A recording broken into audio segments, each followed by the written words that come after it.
So we're going to go ahead and talk about how to change a toner on a LaserJet Pro M404dn. So on the right side of the machine, towards the top, there's a square button. You can click that button and it will pop open the front door. On the front door, you'll see the toner. On the toner, there's a model number of the toner. It's CF258XC.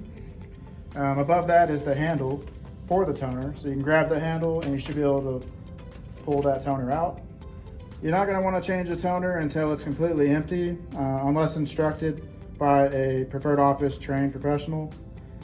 Otherwise, when you have a new toner in box, you'll unbox it, remove all packaging material, and then you should be able to slide the toner on the tracks to put it back into the machine. When it clicks, you're good to go.